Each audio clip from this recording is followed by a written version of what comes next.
Who stood up for Stephen when he was condemned to die? Seigneur Jésus, reçois mon esprit. Seigneur, ne leur impute pas ce péché. C'est sur ces mots, il y a 2000 ans, qu'Étienne a donné sa vie au Christ, devenant ainsi le premier martyr de l'histoire de l'Église. Encore aujourd'hui, ce 26 décembre, nous célébrons l'anniversaire du martyr de ce saint, un des 7 premiers diacres, dont le nom signifie en grec couronné, et à qui sont dédiées des églises, des basiliques et des chapelles à travers le monde entier. À Jérusalem, dans la grotte du monastère orthodoxe qui se trouve face à Gethsémani au tombeau de la Vierge, dans la vallée du Cédron, les vêpres ont été récités aux côtés des frères franciscains. Nous avons célébré les vêpres sur le lieu même où Saint Étienne a été lapidé à mort il y a 2000 ans. Ce matin, nous avons célébré l'Eucharistie à l'école biblique, où fut enterré pendant quelque temps le corps de Saint Étienne. Mais le lieu le plus pertinent de la fête que nous célébrons est celui-ci.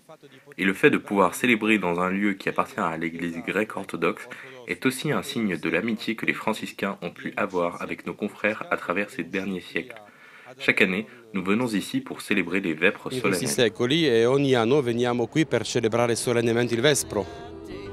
Après le martyre du saint, se déchaîna une forte vague de persécution contre les chrétiens dans la ville de Jérusalem, qui donna suite à une dispersion intense des fidèles terrorisés. Pourtant, comme l'a souligné le pape François lors de l'Angélus du 26 décembre, hier et aujourd'hui apparaissent des ténèbres du rejet de la vie, mais brille plus encore la lumière de l'amour qui vainc la haine et inaugure un monde nouveau. Nous avons célébré le martyre de Saint Étienne, le premier martyr des Actes des Apôtres. Ce fut certainement une tragédie pour la communauté des premiers chrétiens, mais finalement la mort de Saint Étienne a permis que la communauté chrétienne sorte des murs de Jérusalem pour se rendre en Samarie, puis jusqu'aux extrémités de la terre. L'Église est sortie du cénacle et a pu se développer. Ce fut un bien pour l'Église. La fête de Saint Étienne est aujourd'hui plus d'actualité que jamais. Nombreux sont ceux de par le monde qui sacrifient leur vie pour l'amour du Christ et qui, rappelle encore le pape François, se comportent en témoins de Jésus, en priant, en aimant, en se donnant, mais aussi en pardonnant. La célébration et la mémoire du premier martyr évoquent ce chemin de sainteté, signe de contradiction et vainqueur de la souffrance.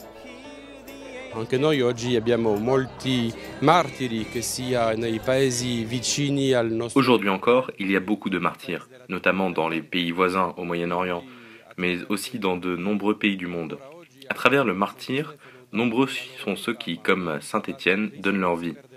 Une vie donnée au Christ n'est jamais perdue, elle doit surtout être un signe pour les autres chrétiens. Aujourd'hui, il n'y a plus de mondes à évangéliser, parce que la terre est connue. Il n'y a plus de régions inconnues, mais il y a encore de nombreuses cultures et lieux à évangéliser, et nous ne pouvons évangéliser que par notre témoignage de foi. Riusciremo a evangelizzarli attraverso la nostra testimonianza di fede.